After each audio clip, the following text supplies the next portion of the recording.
கண்டிப்பாக இது தலைவன் தலைவி பண்ணேன். அந்த இப்போ ஒரு கோவில் லொக்கேஷனுக்கு போனோன்னா போயிட்டு அந்தந்த ஒவ்வொரு சீனை எப்படிலாம் சொல்லி எடுக்கலாம், அதாவது ஸ்டாட்டிக் வைக்கலாமா, இல்லை மூவ்மெண்ட் பண்ணலாமா, வேறு ஏதோ ஒரு பறவைகள் பார்த்துட்டு இருக்க மாதிரி பார்க்கலாமா, பார்த்தவங்க எல்லாமே கதையை தான் பார்க்குறாங்க, அந்த ரசிக்க பார்க்குறாங்க, எங்கேயுமே டிஸ்டர்ப் பண்ணல.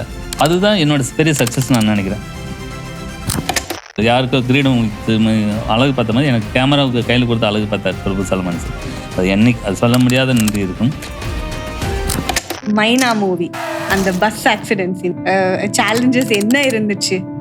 கீழே கேமரா வச்சுட்டு அந்த பாஸ்கரன் விழுகிறது ஷாட்லாம் எடுத்து முடிச்சிட்டோம்.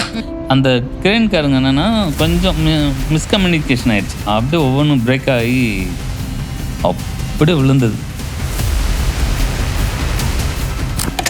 மானசீக குரு அப்படின்னா ஜீவா சார் தான். அவரோட இந்தியன் ஜென்டில்மேன், ஆசை, கேமராமேன். வணக்கம் சார். வணக்கம். வணக்கம் மக்களே. இன்னைக்கு நம்ம கூட நம்ம எபிசோட்ல வந்திருக்கிற கெஸ்ட் கேமராவோட ரியல் மஜிஷியன். அவங்களோட லென்ஸ்ல லைட் இருக்கு, இமோஷன்ஸ் இருக்கு, லைஃப் இருக்கு. நான் யார் பத்தி சொல்றேன்? See it yourself, mister Sukumar sir. Welcome sir.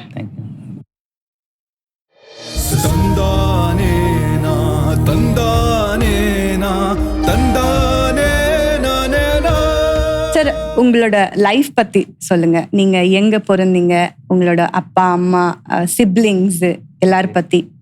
Actually என்னுடைய சொந்த ஊர் மதுரை. ஓகே. மதுரையில் ஆக்சுவலி கிராஜுவேட் தான். ரொம்ப காலேஜ்லாம் போகலை. ஆக்சுவலி சினிமாவுக்கு வேணும்னு வந்திருப்பாங்க இல்லையா, இல்லை ஆசைப்பட்டு வருவாங்க. ஆமா. நான் ஒரு அசிஸ்டன்ட் இல்லை, என் பிரதர் ஜீவன், அவர் தான் பேசிக்கலி இங்கே சென்னையோட ஃபர்ஸ்ட் என்ட்ரி. ஸோ அவங்களுக்கு ஒரு அசிஸ்டன்ட் இல்லாத பட்சத்தில் கிட்டத்தட்ட AVM பேனர்ல 50th movie, 50th year மின்சார கனவு அப்படின்ற ஒரு மூவி. ராஜி மேனன் சார் தான் டைரக்ஷன், ரவிகச்சந்திரன் சார் கேமராமேன். அந்த படத்துக்கு அசிஸ்டன்ட் பண்ண ஆட்கள் இல்லாதனால அப்போ பிஸியா இருந்தாங்க. அப்போ ஸ்டில் ஃபோட்டோகிராஃபர் இருந்தாங்க. ஸோ அவங்களுக்கு அசிஸ்டன்ட் இல்லாதனால ஸோ என்ன சென்னையிலேருந்து இங்கே கூப்பிட்டு வந்துச்சு, மதுரையிலேருந்து இங்கே கூப்பிட்டு வந்தாங்க. ஸோ அப்படிதான் என்னுடைய சார் எனக்கு என்கிட்ட ஒரு சின்ன நல்ல பழக்கம் இருக்குன்னு நான் நினைக்கிறேன்.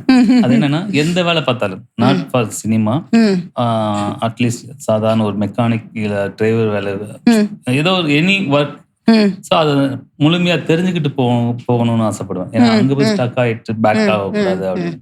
ஸோ அந்த மாதிரி தான் இங்க வந்த உடனே சினிமாக்குள்ள வரல. ஸோ என்னுடைய ஒரு ஃபோட்டோகிராஃபுக்கு என்ன பேஸ்டே வேணுமோ அது எங்கே ஸ்டார்ட்னா பிரிண்டிங் லேப், பிரிண்டிங்லாம் பண்ணுவாங்களே. ஸோ அப்போ என் அண்ணன் தான் கிளாஷ் ஒர்க் பண்ணியிருந்தார். பம்பாய், ஆசை, அந்த படத்துக்கெல்லாம் கிளாஷ் ஒர்க் ஸ்டில் ஃபோட்டோகிராஃபர் இருந்தார். அந்த படங்கள்லாம் எனக்கு மேனுவல் டெவலப்பிங் பிரிண்டிங் சொல்லுவாங்க. அப்போ போஸ்ட் கார்டு 30-40 தியேட்டர்லாம் ஒரு ஷோகேஸ்லாம் வைப்பாங்க. நான் சொல்றது 92ல இருந்து அங்கிருந்து ஸ்டார்ட் ஆயிடுச்சு. அப்படிதான் அங்கிருந்து ஸ்டார்ட் ஆகதான் என்னுடைய கேரியர். அப்படி கொஞ்சமா அதுக்கப்புறம் எனக்கு லாஸ்டா ஒர்க் பண்ணிட்டு இருக்கும்போது விக்ரம் சாரோடைய பழக்கம் எனக்கு ஏற்பட்டுச்சு. எப்படின்னா, சாமுராய் பண்ணிட்டு இருந்தோம். சாமுராயில எங்க அண்ணனுக்கு என்னன்னா நிறைய படம் பெரிய ஜீன்ஸ் பண்ணியிருக்காரு, நேருக்கு நேர் பண்ணிருக்காரு, மோஸ்ட்லி பெரிய பெரிய படங்கள் பண்ணிட்டு இருந்தாரு. ஸோ அப்போ ஒரு படத்துக்கு ஒரு ஃபோட்டோகிராஃபர் ஒர்க் பண்ண முடியும். ஸோ என்ன மாதிரி இன்னும் 4-5 அசிஸ்டன்ட் அண்ணன் கூட இருந்தாங்க. நானும் அவரோட ஒர்க் பண்ணனால ஸோ அவர் ஒரு படம், அவர் ஜீன்ஸ்னு ஒரு படம் பண்ணிட்டு இருக்கும்போது எனக்கு நேருக்கு நேர்னு ஒரு படம் அசிஸ்டண்டா ஒர்க் பண்ண சொன்னார். அப்போ சூர்யா சார் தான், அப்போ அஜித் சார் இருந்தாங்க. அஜித் சார் ஒர்க் பண்ண முடியாதனால சூர்யா சார் தான் ஃபர்ஸ்ட் ஃபிலிம். எனக்கு ஒரு லக்லி என்னன்னா, சூர்யா சாருக்கு மேக்கப் டெஸ்ட் எடுக்கணும் ஃபர்ஸ்ட். மெட்ராஸ் டாக்கீஸ், மணி சார் ஆஃபீஸ்ல மெட்ராஸ் டாக்கீஸ்ல வசந்த் சார் டேரக்ஷன் பண்ணிட்டு இருக்காங்க. ஸோ எனக்குமே இப்போ பெருமையா இருக்கு. இப்போ ரீசெண்டா இப்போ ஒரு போட்டோ வந்தது. அது என்னன்னா, அப்போ டெஸ்ட் ஷூட் பண்ணோம் சூர்யா சார் வச்சு பண்ணும்போது. அப்போ கேவிஆன் சார் தான் கேமராமேன். ஸோ அவர் நெகட்டிவ்ல இருக்க, நான் பாசிட்டிவ்ல எடுக்கிறேன். பாசிட்டிவ்னா டிபின்னு சொல்லுவோம். டிவி நெகட்டிவ் பாசிட்டிவ் 2 ரோல் இருக்கும். ஸோ எடுக்கும் போது என்னன்னா, நானும் கேவிஆன் சாரும் அவர் ஒரு ஜூம் லென்ஸ், நான் ஒரு ஜூம் லென்ஸ் போட்டு எடுத்துட்டு. ஸோ சூர்யா சார் இருக்காரு. நான் எப்பவுமே கேமராமேன் சார் எடுத்துட்டு இருக்கும்போது வந்து கிளார் வரும், இந்த மாதிரி லைட் வரும், கிளார் வரும், எல்லாம் கிளார் கட் பண்ணுறாங்க, ஃபில்டர்லாம் பிடிப்பாங்க. சரி, எனக்கு எதுவும் பிடிக்கல. நான் அதுக்குள்ளே அப்படி ஒளிஞ்சு அப்படி பக்கத்து அவர் கேவான் சார் எப்படிலாம் ஃப்ரேம் வைப்பாரோ, ஸோ அந்த மாதிரி ஃப்ரேம் வச்சு எடுத்துட்டு இருக்கேன். சரி, அப்படி எடுக்கப்பட்டதில் எனக்கும் கேவியான் சாருக்கும் பிரிண்ட் போட்டு அவர் நெகட்டிவ் பிரிண்ட், நான் பாசிட்டிவ் பிரிண்ட் எடுத்து போட்டு பார்க்குறேன். போட்டுன்னா அவர் எடுத்து எனக்கு நான் எடுத்ததும் கொஞ்சம் டிஃப்ரெண்ட்டாக தெரில. எப்படிப்பா நான் எடுத்த மாதிரி இருக்கு? இல்லை சார், இது வந்து டிபியில் எடுத்து நான் எடுத்தது சார். ஓ, பயங்கரமாக எடுத்துருக்கியா அப்படின்னு கேவியான் சார். அது இப்போ ரீசெண்டா ஒரு 2 மாசத்துக்கு முன்னாடி அந்த ஸ்டில்ஸ் வந்து பப்ளிசிட்டி ஆச்சு. Okay okay. அப்போ சந்தோஷமா இருக்கு. நம்ம வந்து ஒரு 95ல வந்து சூர்யா சார் வந்து ஸ்டில் எடுத்து இப்போ இருக்கு பாருங்க. இப்போ நம்ம கேமராமேன் ஆயிட்டோம். பட் இப்போ அதை பாக்குறது அவ்வளோ சந்தோஷமா இருந்துச்சு. எதுவாக இருந்தாலும் ஏன் சொல்றேன்னா, ஒரு விஷயத்த கத்துக்கிட்டு உள்ள இறங்குனா நம்ம ஈஸியா மேனேஜ் பண்ணிடலாம், அதை சர்வைவ் பண்ணிடலாம் அப்படின்றது ஒரு இதுதான் எனக்கு ரொம்ப பிடிச்ச விஷயமா இருக்கு. கொடுக்குது வருதுன்னுக்காக நம்ம அதை வந்து உடனே எடுத்துட்டு பண்றது ரொம்ப தப்பான ஒரு விஷயமா நினைக்கிறேன். அதான் இப்போ கத்துக்கிட்டோம், நம்ம முழுமையாக அடைஞ்சிட்டோம்ல, எவ்ரிடே அந்த வாட்சிங், இந்த லேர்னிங் பண்ணிட்டே இருந்தா நீங்க லைஃப் நம்ம ஒர்க்ல இருந்து பெட்டரா இருக்கும் அப்படின்னு நான் சொல்றேன். சரி, அது என்னோட லைஃப். இப்படிதான் சென்னை சினிமாக்குள்ள வந்தேன். ஸோ வந்து பண்ணிட்டு இருக்கும்போது இப்படி நான் விக்ரம் சார் சாம்ராயில் ஒர்க் பண்ணிட்டு இருந்தேன். அதுக்கப்புறம் கிங்னு ஒரு படம் பண்ணேன். கிங் ஒர்க் பண்ணிட்டு முடிஞ்சோடனே அப்போதான் தரணி சாரோடைய தூள் டைரக்டர் இருக்காரு, தூள் கில்லி டைரக்டர் இருக்காரு இல்லையா, அவர் வந்தார், விக்ரம் சாரை பார்க்க வந்தார். அப்போ பார்க்க வந்தபோது விக்ரம் சார் என்ன பண்ணாருன்னா, அப்போ பெரிய ஆல்பம்லாம் போடுவோம். நான் எடுத்த ஃபோட்டோஸ்லாம் அந்த கிங் ஃபோட்டோ தான் காமிக்கிறாரு. அப்போ வந்து நான் என்னன்னா, எனக்கு சில பழக்கம் இருக்கு. ஸ்டில்ஸ் ரவி சார் எல்லாம் கொஞ்சம் சொல்லியிருப்பாங்க. அவங்களாம் என்னன்னா ஷார்ட்ல சில போட்டோஸ் எடுப்பாங்க. அது மீறி எக்ஸ்ட்ரா, அதாவது ஒரு பப்ளிசிட்டிக்கு ஒரு எல்லாம் மேக்ஸிமம் கொஞ்சம் எக்ஸ்ட்ரா எடுப்பாங்க. அதுல ஒரு ஷார்ட்ல வந்த போட்டோஸ் மாதிரி கப்புள்ஸ் அப்படி டிஃப்ரெண்ட் எடுத்தேன். அது பார்த்தீங்கன்னா சூப்பரா இருந்துச்சு. இது மாதிரி நல்லா இருப்பான் அப்படின்னு, யார் போட்டோகிராஃபர்? தம்பி தான் அப்படின்னு சொல்லி சூஸ் பண்ணிது. அப்பதான் எனக்கு அதெல்லாம் கிங் சாம்ரான் அசிஸ்டன்ட் ஒர்க் பண்ணிட்டு இருக்கும்போதுல விக்ரம் சார் தான் இந்த இண்டிவிஜுவலா அந்த தன் சார் ஒரு ஆல்பத்தை காமிச்சு இண்டிவிஜுவலா ஒரு போட்டோகிராஃபர் வந்தது வந்து என்னோட ஃபர்ஸ்ட் படம் தூள். அதுக்கப்புறம் அப்படி படிப்பா அப்படி தூள் முடிஞ்சது திருடின்னு ஒரு படம் பண்ணேன். இப்போ அதுல வந்து பாத்தீங்கன்னா அது எப்படின்னா கிங் படம் பண்ண கம்பெனி இந்தியன் தியேட்டர்ஸ் சொல்லிட்டு, அதனால வந்து அப்போ வந்து எனக்கும் தனுஷ் சாருக்கும் ஒரு நல்ல ரேப்போ ஆகுது. ஸோ அதில் ஃபேமஸானதுன்னா மன்மதராசான்னு ஒரு சாங் வரும். அது இந்த கேஜிஎஃப்ல எடுத்துருப்பாங்க. இப்போ எடுத்த கேஜிஎஃப்ல தான் அப்போ நாங்கள் ஃபர்ஸ்ட் எடுத்தோம். அதில் ஃபோட்டோகிராஃபர். அதில் என்னன்னா அதில் ஃபேமஸாக ஆச்சு என்னன்னா, அதில் ஒரு ஸ்டிக்கர் இருக்கும். இப்போ எல்லா அதுலயும் நீங்க ஃபோட்டோகிராஃபர். ஓகே, இன்னும் வரல சினிமாட்டோகிராஃபிக்கு. இவ்வளவு படம் இன்னும் இருக்கு. ஓகே. சோ என்னன்னா இதெல்லாமே சாரி டு இன்டரப்ட், இதெல்லாமே உங்களுக்கு ட்ரெய்னிங் மாதிரி, இன்டர்ன்ஷிப் மாதிரி. அதாவது ஒரு பேஸ், அதாவது சினிமாட்டோகிராஃபிக்கு பேஸ் எதுனா இவ்வளவு பேக்ல இருக்கு. Okay sir, not suddenly coming இல்ல. அது இல்லாம இது என்னன்னா திருடின்னு ஒரு படம். அதுல என்னன்னா ஒரு போட்டோஸ் ஒரு ஃபேமஸ் ஆகுது. ஃபேமஸ் ஆனா அந்த ஒரு சிலவுட் ஷாட் இருக்கும். அதாவது சாய்ஜிங்கும் தனுஷ் சாரும் ஒரு சிலவுட்ல டான்ஸ் ஆடுற மாதிரி, அது இருக்கிற லாரி, பஸ், ஆட்டோ எல்லாத்தையும் ஒரு ஸ்டிக்கர் இருக்கும், ரெண்டு பேர் டான்ஸ் ஆடுற மாதிரி. ரொம்ப ஃபேமஸ் ஆயிடுச்சு. அதெல்லாம் அந்த மாதிரி ஒரு டிஃப்ரெண்டா இதா ஆயிட்டு இருக்கு. ரொம்ப ஹாப்பியா இருந்துச்சு. அது கூட வெரைட்டியில வந்து பெஸ்ட் ஸ்டில் ஃபோட்டோ அவார்ட்லாம் கொடுத்தாங்க. ஆமா, அது ஜெயம் ரவி சார் கையில தான் அது வாங்கினேன்னு நினைக்கிறேன். ஸோ இந்த மாதிரி நிறையா. அப்புறமா மலைன்னு சொல்லிட்டு ஒரு ஜெயம் ரவி படத்தை ஒர்க் பண்ணேன். அது ஸ்டில் ஃபோட்டோ தான் பண்ணேன். ஏன் இப்போ கேட்குறேன்னா, நான் ஏன் சொல்கிறேன்னா, அதோட மெமரிஸ் நிறைய வந்துட்டு இருக்கு. என்னன்னா, சும்மா ஒரு ஸ்ரேயா வந்து ஒரு கண்டினியூட்டி ஃபோட்டோஸ் அது வந்து சொல்லாங்க, கண்டினியூட்டி ஃபோட்டோஸ். அப்போ வந்து கையில் போடும்போது ஒரு அசிஸ்டன்ட் என்ன கேட்குறேன், ஒரு கண்டினியூட்டி ஸ்டில்ஸ் எடுத்து கொடுங்க. சரிங்கன்னு சொல்லிட்டு இப்படி எடுத்தாங்க. இப்படின்னு எடுத்தாங்க. அதில் ஒரு ஸ்டில் மாட்டிக்கிடுச்சு. அவங்க வந்து கொஞ்சம் ஒரு மாதிரி அழகா என்ன சைல்டாக அழகாக பண்ணி கொடுப்பாங்க. ஸ்ரேயா நல்ல ஹெல்ப்பிங், நல்லது. ஸோ அந்த மாதிரி ஒரு ஸ்டில் பார்த்தீங்கன்னா, அந்த ஸ்டில் பார்த்தீங்கன்னா இருக்கிற பஸ்ஸு, சவுத் சைடில் இருக்கிற பஸ்ஸு கண்ணாடியில் ஃபுல்லாக பெயிண்டிங்கில் இருக்கு. ஓகே. ஏன்னா நம்ம சாதாரண ஒரு கண்டினியூட்டிக்கு எடுத்து அந்த ஃபோட்டோஸு ஸோ இவ்வளோ பெருசாக இருக்கானு அப்படின்னு. ஸோ நம்ம ஒரு விஷயமா நினைச்சு பண்றோம். அது வந்து மக்களுக்கு ரொம்ப ஜாஸ்தியா அழகா இதாயிடுச்சு. அது ஒரு மெமரிஃபுல்லானது. அதுக்கப்புறம் இதுல ரிதம் படத்துல வந்து அது அர்ஜுன் சாரும் ஜோதிகா மேமும் ஃபர்ஸ்ட் ஸ்டில்ஸ் அந்த கேசட்டுக்கு ஆடியோ கேசட் ஃப்ரண்ட் ரேப்பருக்கு எடுக்கலாம் அப்படி பார்த்தா அதை எடுத்துட்டு இருந்தோம். அப்புறம் கப்புள்ஸாக ரெண்டு பேரும் சேர்ந்து வச்சு அர்ஜுன் சார் ஆஃபீஸில் எடுத்துட்டு இருந்தேன். எடுத்து முடிச்சுட்டு எல்லாத்துக்கும் தனித்தனி இண்டிவிஜுவலாக எடுத்துக்கலாம்னு சொல்லிட்டு அதில் ஒரு ஸ்டில்ஸ் ஜோதிகா மேடம் அப்படி இப்படி உட்காந்துருப்பாங்க. இப்படி அது சேம் கை வச்சிருப்பாங்க. ஹேர்லாம் அப்படியே ஃப்ளோ ஆகி அப்படியே பவுன்ஸ் ஆகிட்டு இருக்கும். அந்த ஃபோட்டோ அதே மாதிரி இருக்கிற பஸ் எல்லாத்துலேயுமே பண்ணிட்டாங்க. ஏன்னா நம்ம சாதாரணமா எடுக்கிறோம். இது வந்து அவளுக்கு எல்லாத்துக்கும் மெமரிபிளா எவ்வளவு இருக்கு அப்படின்னு இம்ப்ரெஸ். அப்புறம் இப்போ ரீசெண்டா ஒரு 2 மாசத்துக்கு அப்புறம் கில்லியில ஒரு போட்டோஸ் இப்போ மீடியால வந்துச்சு. கில்லியில வந்து விஜய் சார் வந்து சீல்டு வச்சு இப்படி உட்காந்துருப்பாரு. அது வந்து ஏதோ போஸ்டருக்கு எடுத்தோம். அது இப்போ வைரல் ஆயிடுச்சு அந்த போட்டோஸ். அப்ப என்னுடைய இதுல ஷேர்ல வந்து ஐ டேக் திஸ் பிக்சர்ஸ் நான் வந்து கமெண்ட் பண்ணேன். ஸோ அந்த மாதிரி இப்படி மெமரி ஆகிட்டு இருக்கும்போது நிறைய படங்கள் ஒரு மேக்ஸிமம் ஒரு 30 படத்துக்கு ஸ்டில் ஃபோட்டோகிராஃபர் ஒர்க் பண்ணிட்டேன். ஸோ ஒர்க் பண்ணிட்டு இருக்கும்போது என்னுடைய குருனா பிரபு சாலமன் சார், மீன்ஸ் என்னோட கேமராமேன் ஆக்குனது, கூப்பிட்றாரு. கூப்பிட்டு எங்கே இருக்குன்னா நம்ம February 14 ஒரு படம் ஒர்க் பண்ணிட்டாங்க பெங்களூரில். சார் இந்த மாதிரி ஒர்க்கில் ஷூட்டிங்கில் இருக்கு. அப்படியா நான் ஒரு படம் கமிட் பண்ணிட்டேன். கொஞ்சம் லேட் ஆயிடுச்சு அவருக்கு, கிங்குக்கும் இதுக்கும். அப்போ கரண் சார் தான் ஹீரோ. சூப்பராக நல்ல கதை.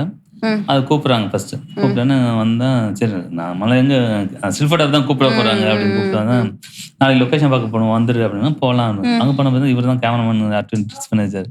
சார் நீங்கள் நானும் ஸ்டில் கேமராமேன் தான் சார், கேமராமேன் இல்லைடா நீ தானே கேமராமேன். எனக்கு ஒரு ஷாக் ஆயிடுச்சு. சார் என்ன சார் சொல்கிறீங்க? இல்லை நீ தான் பண்ணணும், நல்லா பண்ணுற, நான் ப்ரொடியூசர்னு சொல்லிட்டேன். அப்படி கொஞ்சம் நமக்கு ஒரு மாதிரி நிவர்ஸ் ஆச்சு. நிவர்ஸ் இருந்தாமல் என்ன அதுக்கப்புறம் தான் ஐடியாவே வருது. அப்போ நான் சார்ட்ட சொன்னேன், சார் எனக்கு ஒரு 2 நாள் டைம் கொடுங்க சார், நான் வந்து எப்படி என்னென்ன பண்ணலாம் அப்படின்னு சொல்கிறேன் சார். கேட்குறேன். ஏன்னா ஒரு 2 நாள் டைம் எடுத்துக்கிறேன். எனக்கு பயம் வந்துடுச்சு. ஏன்னா ஒரு ஆளுமே இருக்கணும், எவ்வளோ ஸ்பாட்ல பண்ணணும். ஒரு கேமராமேன் சும்மா சாதாரண இது விஷயம் இல்லை. ஸோ அதுக்கும் கற்றுக்கணும் அப்படின்றது நான் அதுக்கப்புறம் தான் லேர்ன் பண்ண ஆரம்பிக்கிறேன். இந்த கேமராமேனா என்னென்ன வேலை இருக்கும், லேபு எக்ஸ்போஷர், நெகட்டிவ்ஸ், அதெல்லாம் எனக்கு எதுவுமே தெரியாது. ஸோ என்னோட வேலை ஸ்டில் ஃபோட்டோ தெரியும். அதுக்கப்புறம் தான் பேசிக் அதுதான் அப்படின்னா அப்படி கேட்டோடனே 2 நாள் டைம் கேட்டாரு. நான் மறுபடியும் போய் சொன்னேன், இல்லை சார் நான் என்னால் இப்போதைக்கு பயமா இருக்கு சார், பண்ண முடியாது சார். இல்லடா அப்படி சொன்னாரு. இல்லை நீ பண்ணு, நான் பார்த்துக்கிறேன், நான் கூட இருக்கேன்னு. இல்லை சார் என்னால் கண்டிப்பாக முடியாது சார். பேசியிருக்கும்போது என் அண்ணன் அப்போதான் வந்து ஜீவன், என் அண்ணன் வந்து என்னோட சில்ஃபோட்டோ குருவாக இருந்தால அவர்கிட்ட நான் போய் சொல்கிறேன், இந்த மாதிரி பிரபு சாலமன் சார் வந்து கேட்குறாரு அப்படின்னு. சரி நான் வேணா பண்ணட்டுமா அப்படின்றாரு. ஓகேண்ணா நான் போய் சொல்கிறேண்ணே அப்படின்னு சொன்னேன். இந்த மாதிரி சொன்னேன். பிரபு சார்கிட்ட வந்து அண்ணன் படம் பண்ணார், ஆர்வி உதயகுமார் சார் படம் பண்ணியிருக்காரு, அப்படியா வர சொல்லி பார்ப்போம் அப்படின்றாரு. அதுக்கு முன்னாடி கிங்லிலாம் அவர் தான் ஸ்டில் ஃபோட்டோகிராஃபர், பட் நான் தான் ஒர்க் பண்ணிட்டு இருந்தேன். அந்த தொடர்பு இருக்கு அண்ணனுக்கு. நான் மட்டும் இன்ட்ரோடியூஸ் பண்ணி வைக்கல, பட் அவர் மூலியமா தான் வந்து சரி நான் கண்டினியூவா அவரோட ஒர்க் பண்றதுனால அண்ணன்ட்ட வந்து சொன்னேன். ஓகே ஓகேன்னு பண்ணிட்டாங்க. ஸோ அந்த படம் கொக்கின்னு ஒரு படம் நான் படம் பண்ணிட்டு இருக்கும்போது நான் அதுல போட்டோகிராஃபர். அது ஃபோட்டோ பண்ணிட்டு இருக்கும்போது அண்ணன் வந்து பண்ணிட்டு இருக்கும்போது 2-3 ஷெட்யூல் பண்ணாங்க. ஒரு ஷெட்யூல் வந்து பிஸி ஆயிட்டாரு. அவர் அண்ணனும் சினிமாட்டோகிராஃபர் பிஸி ஆகிட்டு வேற ஒரு படத்துக்கு போயிட்டாங்க. ஸோ அப்போ ஒரு சாங் மட்டும் பண்ண வேண்டியது இருந்துச்சு. அப்பதான் எனக்கு அதுக்கப்புறம் படம் ஃபுல்லா நான் கத்துக்கிற ஆரம்பிக்கிறேன் கொஞ்சமா. இப்போ போயிட்டு இருக்கும்போது அப்படி கத்துக்கிற ஆரம்பிச்சுட்டு அப்போ ஒரு சாங் மட்டும் பேலன்ஸ் இருக்கு. அப்போ நான் சொன்னேன், சார் அண்ணன் அந்த படத்துக்கு போறாரு, ஸோ அந்த சாங் வேணா நான் பண்ணட்டுமா சார் அப்படின்னு. ஓகேடா நீ ஒன்று படமே ஒன்று தான் பண்ண சொன்னேன், நீ என்ன ஒரு சாங் பண்றீங்க அப்படின்னு. சரிடா அப்படின்னு பிரபு சார் சொன்னார். அப்போ அண்ணாட்டிங் கேட்டேன், ஓகே பண்ணிக்கங்கன்னு சொல்லிட்டாரு. அதுதான் ஃபர்ஸ்ட் நம்மளுக்கு ஃபர்ஸ்ட் சாங்கே வந்து பிரபு சார் இப்போ கும்கி 2 ரிலீஸ் ஆகுது. அப்போ கூட சொன்னாரு, சுகு உனக்கு ஞாபகம் இருக்கா, அவன்கிட்ட 435 கொடுத்து 10mm லென்ஸ் போட்டு கையில் கொடுத்தேன். அது என்ன வெயிட் கிட்டத்தட்ட 43 கேஜி இருக்கும். அந்த வெயிட்டை நீ வந்து உன்னை ஹோல்ட் பண்ணி எடுக்க சொன்ன ஷார்ட் ஞாபகம் இருக்கா? தெரியும் சார். என்ன சார் அதெல்லாம் மறக்க முடியாத மெமரிஸ் சார். இல்லடா ஆசையா இருக்கு. அப்படி எடுத்து இப்ப பாரு எவ்வளவு ஈஸியா உனக்கு ஹேண்டில் பண்ண வருதுன்னு இப்ப கும்கி 2 வரைக்கும் சொல்லிட்டு இருக்கு. அப்ப கொடுத்தாரு ஹேண்டில். ஒரு கிரீடம் மாதிரி ஒரு யாருக்கோ கிரீடம் அழகு பார்த்த மாதிரி எனக்கு கேமராவுக்கு கையில கொடுத்த அழகு பார்த்தாரு பிரபு சல்மான் சார். அது என்னைக்குமே நன்றி அது சொல்ல முடியாத நன்றி இருக்கும். ஸோ அந்த மாதிரி தான் ஃபர்ஸ்ட் இவங்க என்ன அதே மாதிரி வாட்டர் ஃபால்ஸ் சோளக்குடி வாட்டர் ஃபால்ஸ் தான் அந்த சாங் எடுத்தோம். அப்பயே வந்து எனக்கும் இயற்கைக்கும் வாட்டர் ஃபால்ஸுக்கும் கொஞ்சம் கனெக்டிங் இருந்துட்டே இருக்கு அப்ப இருந்து. ஸோ அப்படிதான் வந்து அந்த சாங் பண்ணி முடிஞ்சோன்னே அதுக்கப்புறம் மறுபடியும் அதுக்கப்புறம் இன்னும் ஜாஸ்தியா கத்துக்க ஆரம்பிக்கிறேன். அதுக்கப்புறம் தான் அழகிய தமிழ் மகன் பாலசுப்ரமணியன் சார்ட்ட போய் ஒர்க் பண்ணிட்டு இருக்கேன். இன்னொரு விஷயம் என்னன்னா நேர்ல வந்து நான் ஸ்டில் ஃபோட்டோ கில்லியில வந்து நான் ஸ்டில் ஃபோட்டோ சீஃப். குருவின்னு ஒரு படம் பண்ணோம். ரெட் ஜெயண்ட்ல தான் ஃபர்ஸ்ட் படம். அதுல சீஃப் ஆயிட்டேன். அதுக்கப்புறம் அழகில் தமிழ் மகன் வந்து பாலசுப்ரமணியன் சார் கூட நான் அசிஸ்டண்டா ஒர்க் பண்றேன். அதுல அசிஸ்டன்ட் கேமராமேன். அப்புறமா பாத்தீங்கன்னா பைரவால விஜய் சாருக்கு நான் தான் கேமராமேன். சோ இப்படி என்னுடைய வளர்ச்சி ஒன்னொன்னு கத்துக்கிட்டு லேர்ன் பண்ணிக்கிட்டு அப்போ வந்து பைரவால சொன்னாரு. பைரவால சொன்னாரு உனக்கு ஞாபகம் இருக்கா எவ்வளோ உன்னோட ஸ்டேஜ் பார்த்தா எனக்கு சந்தோஷமா இருக்குப்பா அப்படின்னு விஜய் சார் சொல்லும் போது ரொம்ப ரொம்ப சந்தோஷமா அவ்வளோ பெரிய ஆளு நமக்கு ஒரு பெரிய பட்டம் கொடுக்குறோம். அந்த படத்துல இருந்த அதுல அசிஸ்டன்ட் இதுல ஸ்டில் ஃபோட்டோகிராஃபர் அப்போ ஸ்டில் ஃபோட்டோகிராஃபர் அசிஸ்டன்ட் கேமராமேன் எனக்கே ரொம்ப சந்தோஷமா என்னோட அதுதான் நான் சொல்றது என்னன்னா எல்லாமே கத்துக்கிட்டு வந்ததுனால கொஞ்சமா அப்படியே பேஸா வந்ததுனால ஒரு இப்போ ஸ்டாண்டர்டா விஜய் சார் படத்துல ஒர்க் பண்றேன்னா பெரிய விஷயம் இல்லை சார். இப்போ சினிமாட்டோகிராஃபில உங்களுக்கு பிடிச்ச ஃப்ரேம்ஸ் அந்த மாதிரி இருக்குமா? இல்லைனா எனக்கு இந்த லொகேஷன் பிடிக்கும், இல்லைனா இந்த ஜானர் ஆஃப் த மூவி பிடிக்கும், so I will take a good frame அப்படி இருக்குமா? இல்லைனா எங்கே வேணாலும் நீங்கள் என்ன கூட்டு போய் so you take this short அப்படின்னு சொன்னால் ஸோ நீங்கள் உங்களோட ஃபேவரட் ஃப்ரேம்ஸ் வைப்பீங்களா? ஆக்சுவலி நீங்கள் சொல்கிறது என்னென்னா எனக்கு இதுதான் தெரியும் அப்படின்னு சொன்னால் எனக்கு இதுதான் ஃபேவரட் ஃப்ரேம், இதுதான் ஃபேவரட் பிளேஸ், இதுதான் favourite lights, favourite makeup, every thing location every thing அப்படி இருந்துச்சுன்னா அது பிளாஸ்டிக். இப்போ என்னன்னா ஒரு ஸ்கிரிப்ட் எடுத்துட்டிங்கன்னா அந்த ஸ்கிரிப்டோடைய கண்டென்ட் ஒன்று இருக்கு. அது வந்து என்னன்னா ஏன் கண்டென்ட் மீன்ஸ் அந்த கண்டென்ட்டை ஆடியன்ஸுக்கு நீங்க எப்படி சொல்லுவீங்க? ஷேடா சொல்லுவீங்களா, ஹாப்பியா சொல்லுவீங்களா, இல்ல பெரிய ஹாப்பியா சொல்லுவீங்களா, இல்ல ஒரு மாதிரி அந்த அந்த அந்த கண்டென்ட்டோட மூட் இருக்குல்ல அந்த மூடுக்கு தகுந்த மாதிரி அந்த லொக்கேஷனும் அந்த லைட்டும் நம்ம கேப்சர் பண்ணி அந்த அடாப்ட் பண்ணிக்கணும்.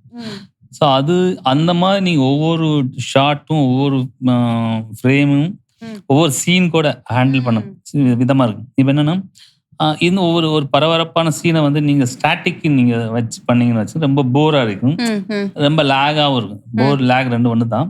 ஸோ அந்த மாதிரியா இருக்கும். ஸோ ஒரு சீனை வந்து இப்போ ஒரு டைரக்டர் சொல்றாங்களே ஒரு சீன் வந்து இப்படி இருக்கணும் அப்படி சொல்றாங்க, அந்த மூடு கொடுக்கணும்ல. மூட் மீன்ஸ் என்னன்னா அந்த எமோஷன் மூடு அந்த கொடுக்கறத வந்து அதுதான் நீங்க டைரக்டர் ஆஃப் சினிமாட்டோகிராஃபி ஏன் சொல்றாங்கன்னா பாதி டைரக்டர் ஆஃப் சினிமாட்டோகிராஃபி அதுதான் மூடு. ஸோ நீங்க எனி டைம் எனி லொக்கேஷன் எதுவாக இருந்தாலும் அந்த மூடை நீங்க கேப்சர் பண்ணி ஆடியன்ஸுக்கு நீங்க சொல்றது தான் ஆடியன்ஸ் பார்க்க போறாங்க. ஸோ அப்போ நீங்க ஒவ்வொரு விஷயத்தையும் நீங்க தான் ஒரு டிசைன் பண்ணணும். அந்த மாதிரி நான் அப்படிதான் பண்ணுவேன். எந்த கதையா இருக்கட்டும் எவ்வளவு பெரிய இதா இருக்கட்டும் அந்த மூடை தவிர்த்து நான் எதையுமே ஆர்டிஃபிஷியலா பிளாஸ்டிக்கா கொண்டே வர மாட்டேன். அது ஹில்ஸா இருக்கட்டும் இல்ல நைட் எஃபெக்ட் சினிமாட்டோகிராஃபியா இருக்கட்டும் இல்ல சாங்ஸா இருக்கட்டும், என்ன மூட வந்து நம்ம எப்படி கேப்சர் பண்றோமோ அது வெளிப்பாடு தான் நீங்க நம்ம வைக்கிற ஃப்ரேமா இருக்கட்டும், லைட்டிங்கா இருக்கட்டும், ஆர்டிஸ்டோட பெர்ஃபார்மன்ஸா இருக்கட்டும். ஸோ இந்த டெம்ப்ளேட்ஸ் மாதிரி இந்த ஆங்கிள் இங்க ஒர்க் ஆகும் அப்படி இருக்குமா? அப்படி பண்ணக்கூடாதுன்னு சொல்ல வரேன். அது பண்ணதான் பிளாஸ்டிக்கா இருக்கும். ஒரே மாதிரி தானே இருக்கும். ஒரே மாதிரி இருந்துச்சுன்னா நம்ம ஏன் வந்து அது பண்ணணும்? ஸோ இப்போ நான் ஒரு 55 படம் பண்ணிட்டேன்னா என் படம் வந்து எல்லா படமும் வேற வேற ஜானர்ல இருக்கும், வேற ஒரு ஃப்ரேமில் இருக்கும். ஒரு ஒரு எனக்கே சந்தோஷமா இருக்கு. என்னன்னா நான் நாட் சினிமாட்டோகிராஃபி டைரக்டர். ஏன்னா நான் டைரக்டரோட சினிமாட்டோகிராஃபி. என்னன்னா அந்த டைரக்டர் என்ன சொல்றாங்களோ அந்த விஷயத்த வந்து நான் கன்வே பண்ணிட்டு அந்த கன்வேல நான் என்ன அதுக்குள்ள நான் பண்றேன் அப்படின்னு தான் பண்ணுவேன். இப்போ உதாரணத்துக்கு வந்து பாண்டியராஜர் விருது தலைவன் தலைவி பண்ணேன். அதுல பாத்தீங்கன்னா நான் ஃபர்ஸ்ட் கதையில இருந்து பிகினிங்ல இருந்து டிஸ்கஷன் நான் இருப்பேன். இருந்தா சொல்லும் போது என்னன்னா அந்த இப்போ ஒரு கோவில் லொகேஷனுக்கு போனோம்னா ஒரு வாட்டி போனோம், கிட்டத்தட்ட 6 வாட்டி அந்த லொகேஷன் போயிருக்கும். போகும்போது ரேக்கி போயிட்டு அந்தந்த ஒவ்வொரு சீனை எப்படிலாம் சொல்லி எடுக்கலாம், அதாவது ஸ்டாட்டிக் வைக்கலாமா, இல்ல மூவ்மெண்ட் பண்ணலாமா, இல்ல வேற ஒரு ஆங்கிள், வேற ஏதோ ஒரு பறவையில் பார்த்துட்டு இருக்க மாதிரி பார்க்கலாமா, இல்ல வேற ஏதோ சம்திங் வேற ஒரு லுக்ல என்ன கொடுக்கலாம் பண்ணலாம், ஏதோ ஒரு ஃபாண்ட் ஆப்ல பண்ணலாமா. நான் ஃபர்ஸ்டே சொல்லிட்டேன், இது வந்து ஸ்டார்டிங்கே வேணாமாச்சு அப்படின்னு. ஆமா எனக்கும் ஸ்டார்டிங் வேணாம் அப்படின்னு டைரக்டர் முடிவு பண்ணிட்டாரு. ஸோ இதுல வந்து சக்சஸ் என்னன்னா சினிமாட்டோகிராஃபி அந்த படத்துல வந்து பார்த்தவங்க எல்லாமே கதையை தான் பாக்குறாங்க, அந்த ரசிக்க பாக்குறாங்க. அதாவது விஜய் சேதுபதி சார் நடிக்கிறதும் நித்யமேனன் நடிக்கிறதும் மற்ற ஆர்டிஸ்ட் நடிக்கிற வந்து அவ்வளவு ஆர்வம் பாக்குறாங்க, எங்கேயுமே டிஸ்டர்ப் பண்ணல. அதுதான் என்னோட பெரிய சக்சஸ் நான் நினைக்கிறேன். அதுல என்னோட லைட்டிங் என்னோட ஃப்ரேமிங் அதுல தெரிஞ்சிச்சுன்னா நான் வந்து ஃபேக் ஆயிடுவேன். இப்போ அவங்க நடிக்கிறது எல்லாமே ஃபேக் ஆயிடும்ல. அதுல விஜய் சேதுபதி சாரோட என்ட்ரியும் ரொம்ப ஸ்பெஷலா இருக்கு. So it's very very beautiful. So நீங்க சொல்றது அந்த படம்காக, அந்த ஜானருக்காக, அந்த கண்டென்ட்காக. அந்த கண்டென்ட் ஜானர் வந்து என்னன்னா இப்போ ஒரு மனுஷன் தான் சொல்றேன். அது ஆக்சுவலி அது நடந்த ஒரு சம்பவம் தான். அதை கொஞ்சம் சினிமாட்டிக்கா நம்ம வந்து சொல்லணும். ஃப்ரேமிங் வாய்ஸ் இப்போ ஒரு மனுஷன் வந்து 48 ஃப்ரேம்ஸ் நடக்க மாட்டான், 120 ஃப்ரேம்ஸ் நடக்க மாட்டான், 60 எடுத்துட்டு ஃபாஸ்டா அது ஒரு 48 ஃப்ரேம்ஸ் ஓடியார மாட்டான். அவன் வரத பயங்கர ஃபாஸ்டா தான் வருவான். அது இயல்பு. அத ஆடியன்ஸுக்கு நம்ம எந்த மாதிரி லைட் வெயிட்டரா நம்ம சொல்லி புரியும் போது அது சின்ன சினிமாட்டிக் சேர்த்து தான் சொல்ல முடியும். ஸோ அந்த மாதிரி தான் ஒவ்வொரு ஃப்ரேமும் ஒவ்வொரு கண்டென்ட்டும் அதை நம்ம என்ஹான்ஸ் பண்ணி அதை நம்ம கேப்சர் பண்ணா தான் ஒவ்வொரு ஆடியன்ஸுக்கான ரசிப்புக்கான ஒரு விஷயமா இருக்கும் நான் நம்புறேன். Super sir.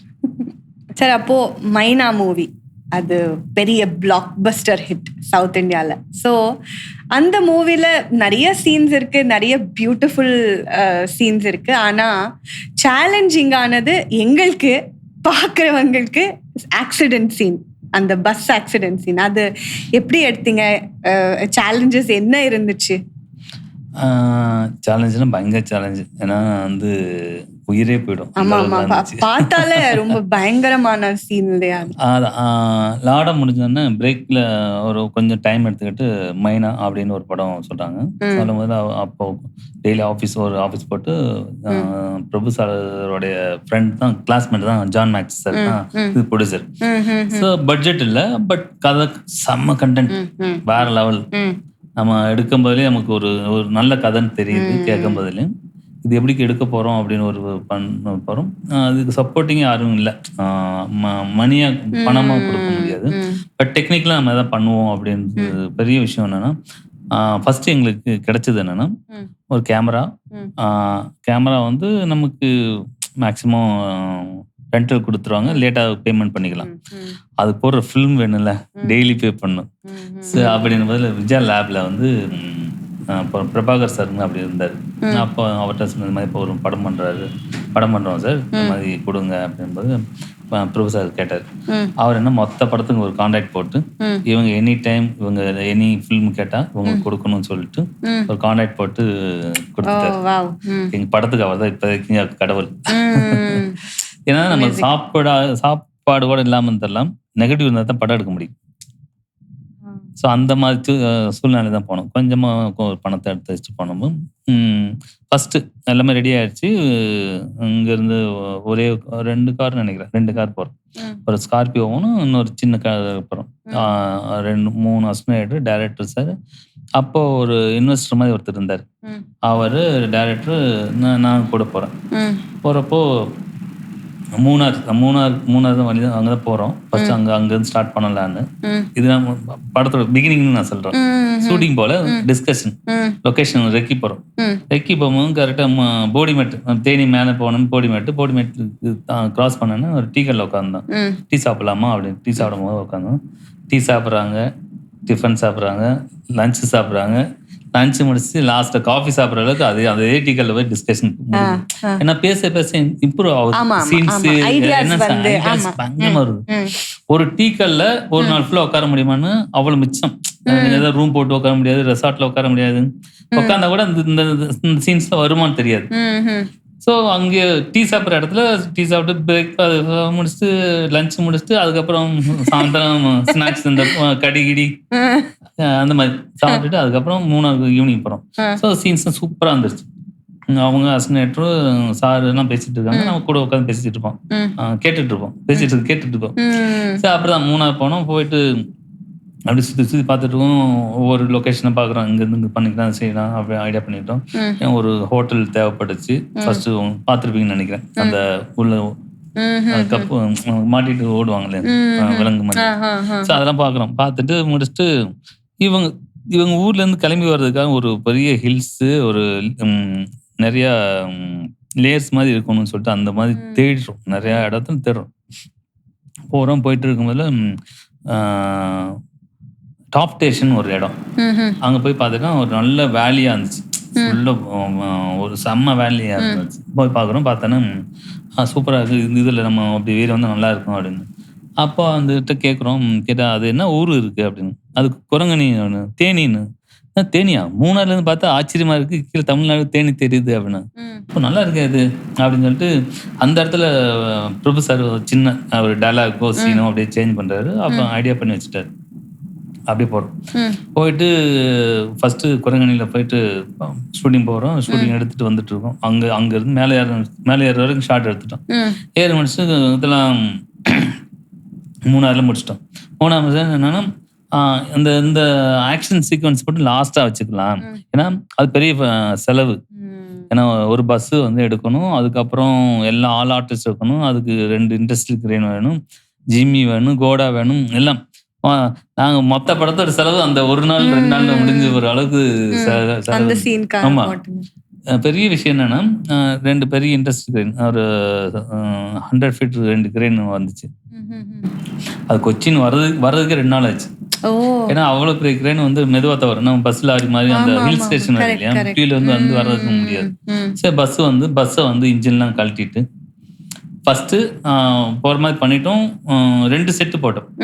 பஸ் வந்து போயிட்டு லாக் பண்ற மாதிரி ஒரு செட்டு, அதுக்கப்புறம் வந்து லேண்டிங் இருக்கும்போதுல 2 பக்கம் 2 100 feet கிரேன் வச்சு லாக் பண்ணிட்டு நாங்க உள்ளுக்குள்ள வந்து சும்மா விளையாட்டு பொருள் மாதிரி நாங்கள் விளையாண்டுட்டு இருக்கேன்.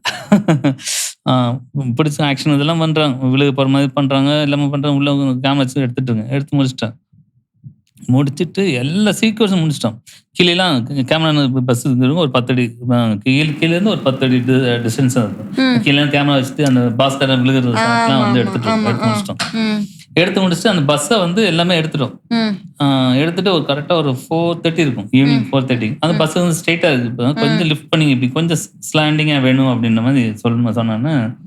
சரி, ஓகேன்னு சொல்லிட்டு எல்லாரும் வெளியே வந்துருங்க அப்படின்னாச்சு. பக்கத்துல கேமரா பக்கத்துல வச்சிருக்காங்க. பின்னாடி ஒரு 120 feet கோடா இருக்கு பஸ்ஸுக்கு பின்னாடி. இந்த பக்கம் 100 feet கிரேன் இருக்கு, இந்த பக்கம் 100 feet கிரேன் இருக்கு. அந்த கிரேன்காரங்க என்னன்னா கொஞ்சம் மிஸ்கம்யூனிகேஷன் ஆயிடுச்சு. ஒன்னு லிஃப்ட் ஆனுமா, ஒன்னு டவுன் ஆயிடுச்சு. அப்படியே ஒவ்வொன்றும் பிரேக் ஆகி அப்படியே விழுந்து ஒரு ஸ்டூல் கூட நம்ம சைடில் உடையல. அதுதான் பெரியது. கோடா அப்படியே இருக்கு, 2 கிரேன் உடஞ்சிருச்சு, பஸ் உடஞ்சிருச்சு. நாங்களே பட்ஜெட்டே எல்லாம் போய் எடுத்துக்கிட்டு இருக்கோம். அப்படியே பயங்கர ஸ்டக் ஆயிடுச்சு. அப்படியே சும்மா இப்படி சாய் விழுகுது, அப்படியே உட்காந்து வேடி பார்த்துட்டு இருக்கோம், என்ன பண்ணலாம் அப்படின்னு. Oh my god. அதுதான் அது கொஞ்சம் நாங்கள் ஒர்க் பண்ணிட்டு இருக்கும்போது அதெல்லாம் நடந்துச்சுன்னா என்ன இருக்கும், இன்ட்ரியே கொடுத்துருக்க முடியாது. நம்மளோட 3ஆவது படத்துலயே க்ளோஸ் ஆயிருக்கு. ஸோ அந்த அளவுக்கு காட் கிரேட் அப்படின்னு சொல்லிட்டு அதை நினைச்சிட்டு தான்.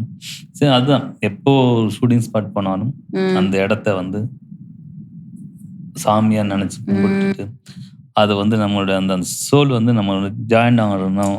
பண்ணணும்னு சொல்லிட்டு எப்பயுமே அதை வேண்டிக்கிட்டு பண்ணுறது தான் நம்ம வழக்கமாக இருக்கும். ஸோ அதில் கூட பார்த்தீங்கன்னா லாஸ்ட்டில் பஸ் வந்து எல்லாமே ஏற்றிடுவாங்க. அதுக்கப்புறம் தான் அந்த பஸ்ஸை விட்டு வெளியில் வர ஷார்ட்ல அதுக்கப்புறம் வேற பஸ் வச்சு அந்த கிளாஸை உடைச்சி அதுவே வெளியே வச்சு அதுக்கப்புறம் பஸ் கீழே விழுற மாதிரி ஷார்ட் பண்ணி எடுத்தோம். ஸோ அந்த அளவுக்கு ரிஸ்கானது தான் அந்த மைனால இருந்தது. ஓ மை காட். ஸோ ரொம்ப மறக்க முடியாத ஒரு இதாக இருக்கும். Super sir. கும்கி என்னோட ஃபேவரட் மூவி. என்னோட favourite movie. It's a very emotional movie.